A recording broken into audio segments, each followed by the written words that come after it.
Hey there, Mr. Redder here. Welcome back to another episode of Reddit Podcast Stories, where today, am I the jerk for telling my friend to stop flaunting her money and calling her a gold digger? I, 39 female, had been best friends with Jill, who's 40 female, since we were in high school. Between the two of us, she's always been a bombshell, blonde, tall, slim, etc. She never dated anyone in high school, which was weird to me because almost everyone in our school did, including myself. When we were in college and she was still turning guys down, I asked her why, and she said that she wants someone who is financially stable. I laughed it off at the time. I should also mention she grew up poor, as in her mother was going to the food bank poor. After we graduated, she got a job at a gym teaching yoga. I continued my education to become a teacher. She eventually met someone at the gym, and he's rich. Like, I can't even comprehend the kind of money this guy has. Fast forward to now, they're married, they have 2 kids, and I believe that she signed a prenup when they married. We went out to dinner last Saturday with 2 other friends from college, and she wanted to go to a very expensive place, her treat. She does this a lot, flaunts her money, clothes, trips, etc. I always try to smile and ignore it, but it's been slowly bothering me. The dinner was going fine until one of our friends, Amanda, asked Jill what she was planning for her birthday. Jill said that her and her husband are going to Greece for 3 weeks. Amanda and Sharon both made comments about how nice and lovely that is, and I kind of just scoffed at it. When Jill asked me what was wrong, I admittedly lost it. I told her I'm tired of her flaunting her money at everyone all the time, and everyone knows she only married her husband for his money. It got really quiet for a couple of seconds, and to my surprise, Jill very calmly asked if that was what everyone thought. I said yes. Jill then asked if it was at all possible that she initially dated him for his money, but fell in love with him along the way. Both our other friends said, of course, at the same time, and I said no. I told her she fell in love with what he can provide for her. She then asked me if I love what my boyfriend provides for me, which was different because I never started dating him for those things. She countered that with, of course you did. If you were just attracted to him, but he wasn't loving, providing, caring, you wouldn't still be in a relationship with him. And if you were, it would be an unhappy and unhealthy one. I argued it's still not the same thing. She then stood up and said she has other places to be and not to worry about the bill. She left, and the 3 of us finished our meal in silence. When the server came around, he handed me the bill for my meal only. She paid for herself and the 2 others, but left me to pay almost $50 for my meal that I really couldn't afford. I texted her and called her a jerk. She replied telling me not to message her again until I apologized for my earlier comments. I admit, I might have been too hard, but I don't think I'm wrong. So, am I the jerk? You're the jerk. So when Jill treats you and other friends for a lovely dinner, her treat, she's a gold digger flaunting her money? But when she leaves you with your portion of the bill to pay, you can't afford it, and she's a jerk for not paying your bill? You can't have it both ways. Pick a lane and stick to it. You're the jerk. Eagerly taking her money for a free lunch, but jealous when she spends it with her husband. I love how Jill left you with the bill. You're the jerk and a jealous loser at that. 39 years old and a $50 lunch breaks the bank? Maybe you should have been smarter, like Jill. Would I be the jerk if I told my parents I don't want to go back to living with them? 7 years ago, my, female 17, parents decided to go on a world trip. Because I was too young to join them, they arranged for me to live with their best friends who they've known since elementary school, and they were giving temporary guardianship of me. Those friends, let's call them Pete and May, own and live on a horse ranch in Montana. So for me, having lived in Chicago until then, it was a huge change. I was, of course, really angry, depressed, and sad at first because I felt like my parents had just left me. Pete and May really helped a lot in coming to terms with those feelings. They've always treated me like their own daughter, and they taught me so much. I learned how to ride horses and how to take care of them. I help out on the ranch regularly while attending school virtually. We go horse riding in the open country and in the mountains every weekend with the 3 of us. They even gifted me my own horse to care for, and I love her so much. Honestly, this kind of life just sits so well with me. I'm genuinely enjoying every second of my life. I do have semi-regular contact with my parents, like once every few weeks. Sometimes a video call or a voice call, sometimes just an email, postcards, etc. But after the initial period of feeling abandoned, I don't think I ever really missed them. Now, my parents have sent me a message saying they're done with their travels and are coming to pick me up so we can live together again. How much they missed me and can't wait to see me again. Which I think is really unfair, because if they really missed me, they wouldn't have gone off traveling for 7 years. and I just don't want to. After living so close to nature for so long, really getting into this lifestyle and spending so much time around the horses, I don't think I can go back to living in the city. I don't want to abandon my horse either, and honestly, Pete and May feel more like my parents than my real parents at this point. Would I be the jerk if I told my parents that I really don't miss them and don't want to return to living with them and I just want to stay where I'm at? Update. I'm going to answer some questions that a lot of people have. I had a conversation with Pete and May, but they didn't really seem too clear on many details. First off, and probably the most important one, I asked them if they'd allow me to stay, and they told me they consider me their daughter, so I can stay as long as I want. They'd love to have me around. So at least regardless of what happens, I at least will have a place to call home. Second, a lot of people mention that maybe my parents are on the run from the law or something else. I never even thought about that possibility. I guess it could be true, but I don't really know how to find out, though it's a scary thought. Third, when Pete and May agreed to take me in, my parents apparently just said they'd go out of the country for a little while. Pete and May took me in under the condition that my parents would visit often, and they agreed, but we know how that went. Pete and May would often call my parents, telling them to come visit because I needed my parents, but they never did. Pete and May eventually realized, after the first year, that there'd be a reasonable chance that my parents would not come back, despite the semi-regular contact they had with me, so they would raise me the best they could themselves. Asking about how my parents were when they were younger, apparently my parents have always been a bit strange. Very little sense of responsibility, never taking things seriously, always getting in trouble. Guess they didn't really grow out of that phase. This coming weekend, I'm going to sit down with Pete to write a proper response to my parents because I don't think I'd be able to write a message without getting emotional. Hopefully, once my parents read it, things will go like I want them to go, because the more I read the replies here, the more unsure I am about what kind of people my parents actually are. Update. Last weekend, I'd written a long message with Pete, focusing on what a lot of people have been saying. Things like I want to finish my school here, that I'm already preparing for college here, how all my friends are here, those kinds of things.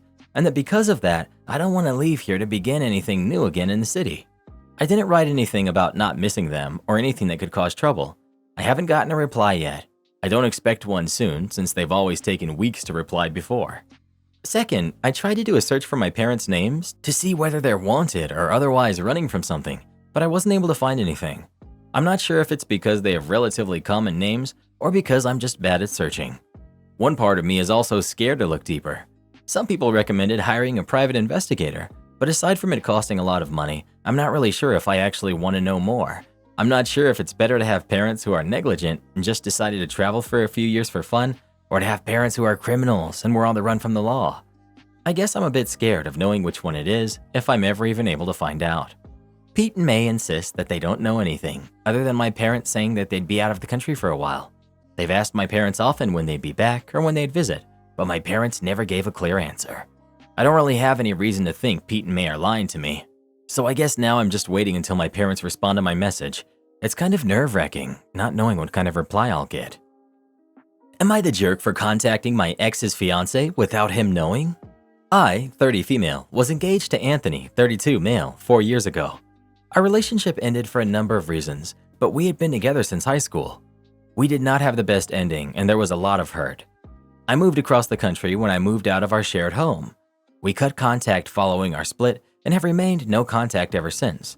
We have mutual friends still, so I occasionally receive updates about his life, and I'm sure he receives the same. 5 years ago, Anthony's mother, Liz, passed away after a long illness, and because we were engaged, Liz had given me a letter and a wrapped gift that she wanted me to give to Anthony on our wedding day. It was not specific to our wedding day, but since she knew she would not be there, she decided I should be the one to do it. She asked me to just keep it between us. She didn't want her ex-husband or other kids to know.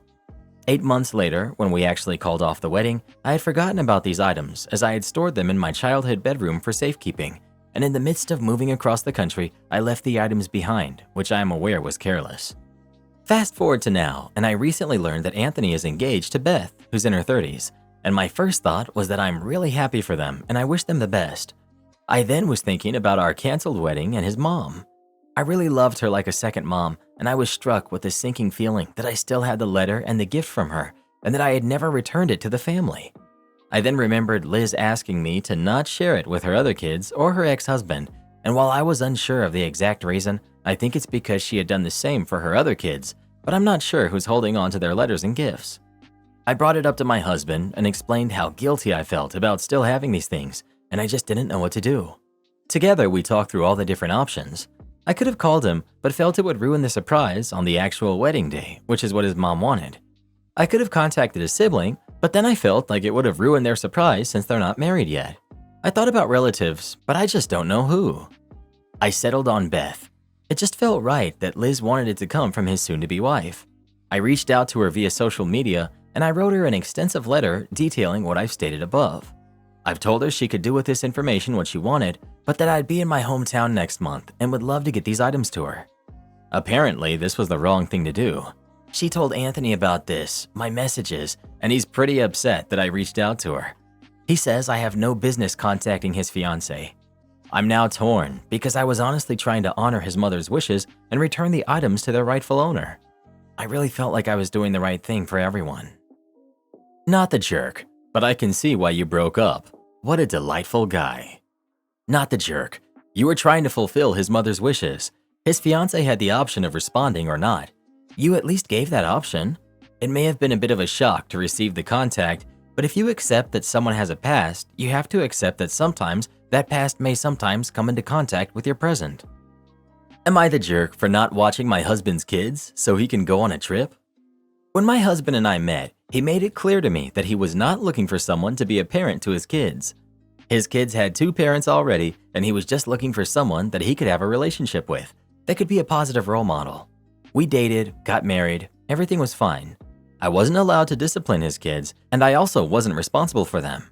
His ex had primary custody, and he just had them on the weekends, and typically he spent his time taking them out and stuff. His ex passed in an accident last week. We now have sole custody. I'm fine stepping up and doing more for them. I cook for them, help with homework here and there, etc. He's upset because he never really wanted kids. They're twins, and being a full-time parent sucks. He wants me to do school drop-offs so he can get more sleep, but that's not really what I signed up for. He's the one who told me he doesn't want another parent for his kids. His friend's bachelor party is next weekend. They're going out of town for the weekend, and he wants me to watch his kids for 3 days. I told him no. I don't want to spend my weekend wrangling 2 6-year-olds by myself, who will probably be upset with him gone. They've never been away from both parents before, and they've been extra clingy to him since their mom passed. I know they'd probably spend the whole weekend crying. He thinks I'm being a major jerk because he wants a break and he can never make up missing that weekend. I think he's not being fair to me or his kids. I don't think going golfing and going to a club with your friends should be more important than your kids. Am I the jerk? Edit. A lot of you have said that the way things are currently aren't working, and I agree. To this day, I'm still not allowed to discipline the twins, and the other day, he yelled at them for accidentally calling me mom. It seems like he just wants to keep being the weekend dad and wants me to be the nanny, not their mom. I sat down and had a talk with him this morning about what we want for the future. He said that he wants me to step up and do more for the kids. I brought up the topic of them possibly calling me mom and me legally adopting them.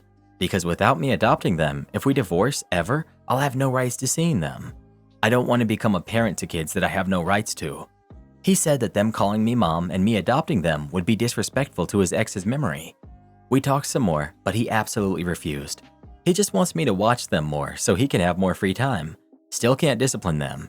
So I told him in that case, I will no longer be doing any childcare for him, and I'll be rethinking our relationship. He's absolutely upset and thinks I'm overreacting. We'll see how it goes, I guess. Update.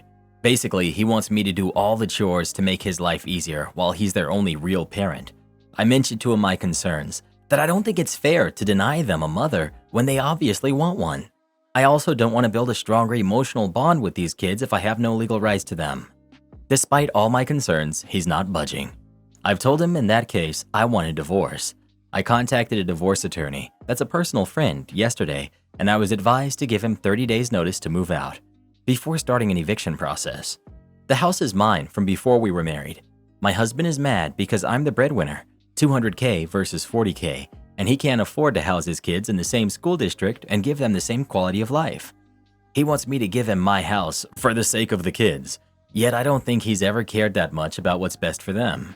I'm terribly sorry for them, that their mom passed and their dad sucks as a parent, but I can't resolve myself to be an unpaid babysitter for their sake. It's obvious I wasn't being viewed as an equal partner. I think I'm done dating parents. My cat is done dealing with kids too. Edit. Guys, he's not getting alimony. I live in an anti-alimony state, and we were only married for a year. We also have a prenup. I have a good lawyer. I don't need the, oh, he's definitely getting alimony comments. How do I reassure my wife that I'm not having an affair with my assistant at work? So about 6 months ago, I got a promotion at my job, and with the promotion, I also got an assistant who I'll call Marcy. When I mentioned to my wife, who I'll call Emma, that I was getting an assistant, she did make a couple of jokes about hooking up with my secretary, but I didn't think anything about it at the time. Looking back, I'm thinking that she was actually being serious and was already suspicious from the start just because of the whole concept. But what happened to make me make this post is that over the last few weeks, I noticed Emma acting like she had a problem with Marcy. If I talked about my day at work and I mentioned Marcy's name, Emma rolled her eyes and made a snarky comment. I stopped mentioning Marcy, but then Emma would ask about her specifically and still have some rude little comments to make. So finally, I asked Emma if something had happened. I was thinking that maybe she had called for me and Marcy had been short with her on the phone or something.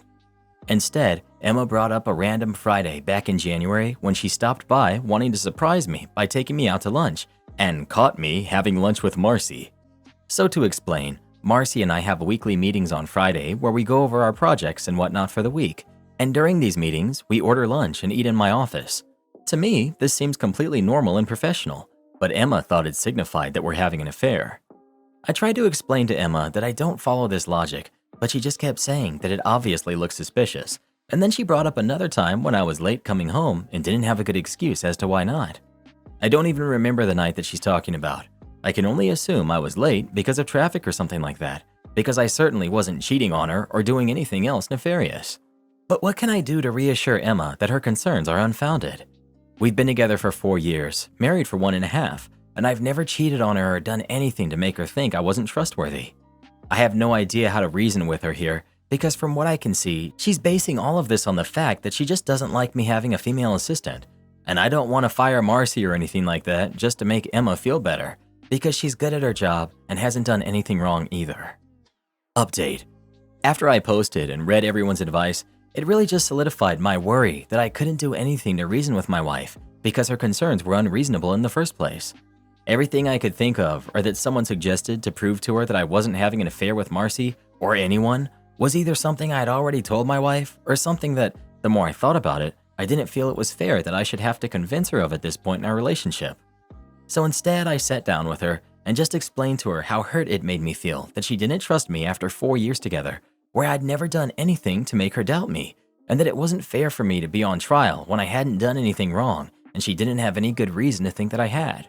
And then I asked her if she really honestly thought that I was cheating on her or if it was something else going on that she wasn't telling me about. She got really upset by the last part because she thought I was accusing her of cheating, which turned the conversation into a fight, but then afterwards, she at least finally understood how I felt. And then after that, she apologized and actually started talking to me about what's been going on in her head lately. So, long story short, there were really 3 factors that were making my wife insecure about my working relationship with Marcy. Some of which were things that commenters on my first post guessed correctly, and none of them were really things that had anything to do directly with our relationship. First, one of my wife's good friends got divorced last year, which I knew about, but I didn't know any of the details as to what happened. My wife told me that the cause was her husband having an affair with the coworker he told his wife not to worry about. Apparently, supporting her friend through that situation was feeding into my wife's insecurities about me having a new assistant. She actually admitted that part of the reason she decided to stop by my office was also because she wanted an excuse to get a look at Marcy, and that was why she got so angry about us having lunch together. Second, my wife says that after switching to the new gym, she feels more insecure than she ever used to because she's the least fit person in all of her classes now. I did suggest that she should go back to her old gym where she feels more comfortable, but she says she'd rather power through until she can catch up to everyone at the new gym instead, and I'm just going to let her do what she wants to on this one. So after we talked, my wife said she'd stop bringing up Marcy, and so far she hasn't mentioned it again. And then after she saw her doctor, she also started a mild antidepressant that's supposed to help with the emotional symptoms of menopause, but it's only been a couple of weeks, so I'm not sure if I've noticed any effect yet. But we're past the original issue. It seems like it was a lot less to do with my wife not trusting me and a lot more to do with just a bunch of internal stressors that she was dealing with that happened to result in her getting fixated on this one issue. Am I the jerk for not waking up my boyfriend for work on time even though I could? I'm 29, female. My boyfriend, who's 35, has been living with me since he landed his first engineering job 2 months ago. I've been the one to wake him up several times when I notice he's sleeping in. He has his first alarm at 7, and then one at 7:10, and then has to leave at 7:45 max if he wants to get to work by 8. I work from home. I'm a freelancer, so I have no need to wake up that early. On the times I realized he hasn't moved from bed and it's past 7:30, he would get really mad when I woke him up, yelling, "Why didn't you wake me up sooner?" Today I woke up at 7 a.m. from his alarm clock. He woke up, turned it off, and went back to sleep like he usually does until 7:10 alarm. Then he turned off the 7:10 alarm and went back to sleep again. I wasn't really paying attention at the time, but I was using my phone as some clients were texting me already. I kept looking at my boyfriend from time to time, and he would open his eyes at me, smile, and nod, then close his eyes again. Here's where I might be the jerk. I checked the time, and it was already 7:37. I look at him calmly. He smiles, and I ask, "Do you know what time it is?" To which he answered, "Probably 7:25 or so." Then he took his phone and saw that it was 7:37 and rushed off to the bathroom, slamming the door. As he was putting his clothes on, he was arguing, "It's a jerk move of you to not tell me the time earlier. Because of that, I'm going to be late and will leave without even brushing my teeth." Ew. I told him that I didn't mean to make him upset, but that being on time for his work isn't my responsibility. To which he said, "If you're awake and capable of helping out, but you decide not to, you're the jerk." I get that we're a couple and we should be able to help each other, and he's the one paying for all of the food and half the bills. So the last thing I want is for him to lose his job because of tardiness. I was not troubled about being a jerk until the moment he retaliated back at me in a pretty nasty way. Before leaving for work in a rush, he blew his nose on my favorite towel and said, "You have that white towel in the bathroom to make it look pretty, right?" This guy's gross, dude. He's in general a very good partner, so I was appalled that he would retaliate like that, which made me rethink if I should just keep waking him up if he sleeps in, as I'm already awake and I'm capable of doing it. Not the jerk. He's snapping at you and blaming you for his childish behavior. You didn't sign up to be his mommy. When your alarm goes off, you get up. You don't put the burden of waking you up on your partner. Boyfriend is the jerk. My wife doesn't want our son going to Disney World for his friend's birthday because our daughter wasn't invited. This all started back in March. My son's best friend turned 13. In his family, 13th birthday is a huge deal. In addition to a massive party, which all 4 of us were invited to, his parents also took him to Disney World. They invited my son to attend as well. My wife was hesitant to agree to this. She said it was unfair to allow our son to go when our 9-year-old daughter can't, especially since she loves Disney and princesses. I said that our kids won't always have the exact same opportunities, and if we set a precedent here, we'll have to stick to it, and when our daughter gets a similar opportunity. So we'd just be punishing both of our kids needlessly. My wife reluctantly agreed, and we allowed our son to go. I gave our son money to buy his sister souvenirs. He did, and his friend's parents even bought extra stuff for him to give to her. Still, when she saw him come back wearing a Star Wars shirt with the Mickey hat and trading pin lanyard, she burst into tears. My wife later said we made a huge mistake and never should have let him go. I, mistakenly, thought all of that was behind us. Now, we are not well off financially, but my brother-in-law is, and he invited all of us to visit a beach house he rented for a summer send-off. My wife told me she wants to have our son stay with my dad and just take our daughter to even the score. I told my wife that isn't happening. We are their parents. We can't favor one kid over the other. Not being invited to a birthday trip of a kid you barely know is in no way comparable to being left out of a family vacation, and I'm shocked she would even suggest such a thing. I refuse to allow it. Now my wife is angry, but I don't care. I'm not punishing my son for being lucky. Am I the jerk? Not the jerk. Your wife sounds like she has a clear favorite out of the 2 kids, and she isn't afraid to show it. Of course your son should go on vacation with you all. I'm shocked that she would want him to miss out. That's awful. Is she always this unkind to him? I'm not sure it's necessarily a favorite thing. I think OP's wife has good intentions. They're just misdirected and immature. But in her mind, she's making things fair. I think you're being more charitable than she deserves.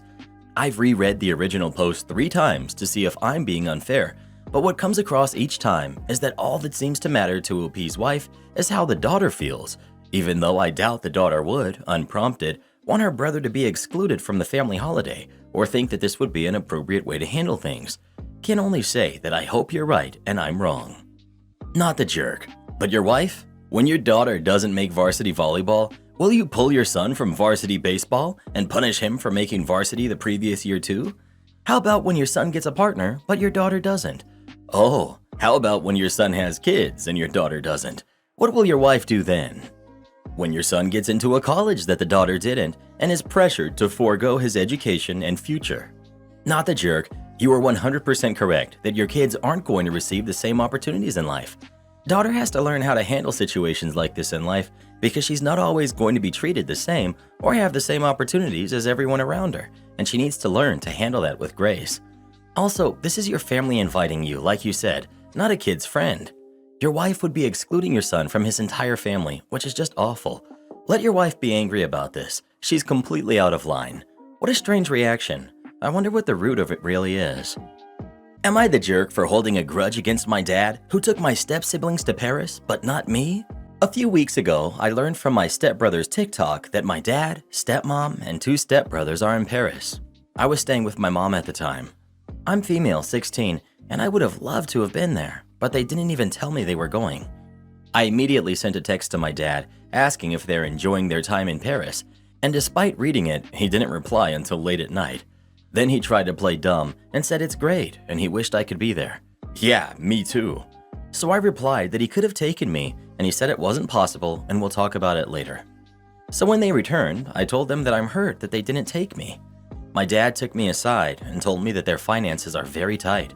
This vacation was a gift from stepmom's parents and they only bought it for my dad, their daughter, and their own grandkids and not me. He reminded me that I shouldn't act in an entitled way. They were effectively guests, even though the grandparents weren't there, they just paid for it. And I wasn't invited, so I shouldn't act in an entitled way. I wasn't convinced. They could have refused to go without me, paid for me themselves, gone somewhere cheaper, stayed a little less longer, or asked my mom to pitch in, and she would have. Me not being there was exclusionary. If this was only about money, they could have made it work. So I told my dad that I was disappointed in him. So I came last night, and my stepmom's parents came over for dinner. The subject of the vacation came up, and everyone was talking about it, and I was just sitting there being quiet until I thanked them for doing such a nice thing for the family, while my dad looked at me in a frowned way. Everyone went quiet. My dad tried explaining that I should have understood that this was a very expensive gift. I'm acting like an entitled brat and should go to my room if I can't behave myself. I said it doesn't seem like I belong here anyway, and told them to enjoy your family dinner, and I left.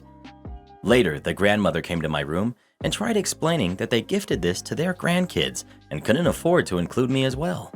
She said they initially only had a budget for 3, their daughter and kids, but stretched themselves to 4 to include my dad as well. But while they wished they could have done it for me too, they really could not stretch it to 5.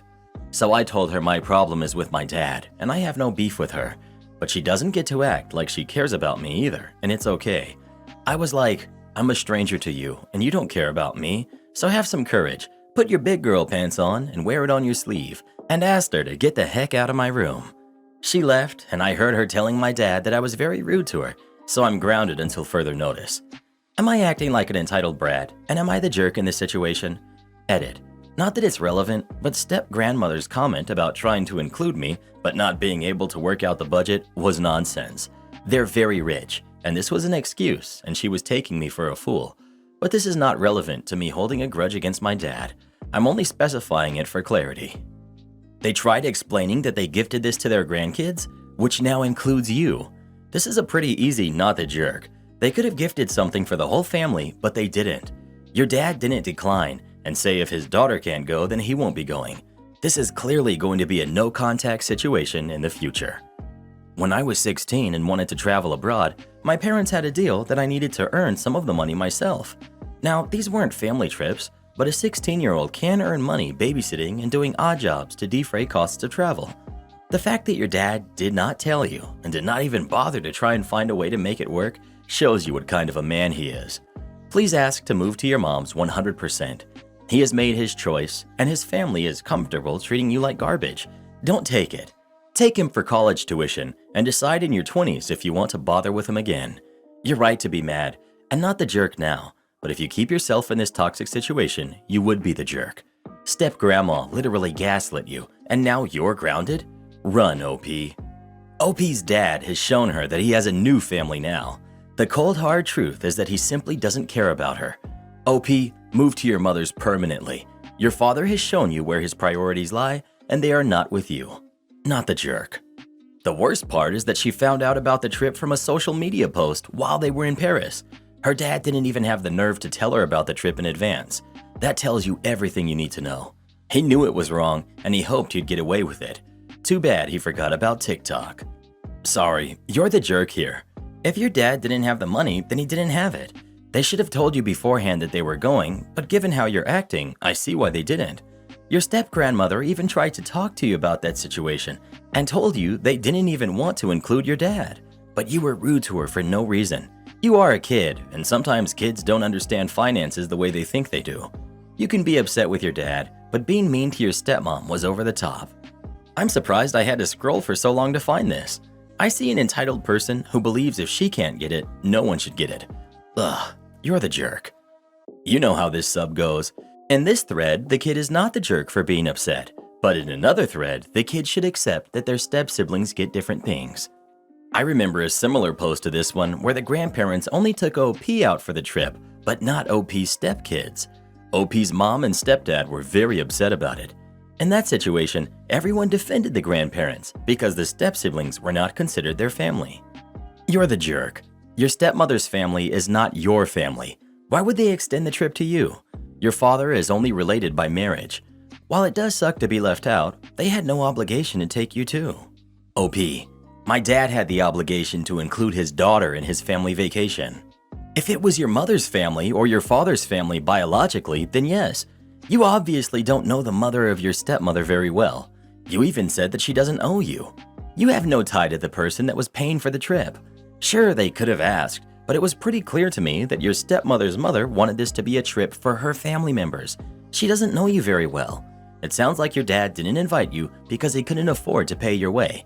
It sucks, I'm sorry, but your father only got to go because of who he's married to, or he wouldn't have even been invited. Yes, you're an entitled brat. You're the jerk. The way you spoke to the grandmother was rude, along with uncalled for. You don't know anything about other people's finances.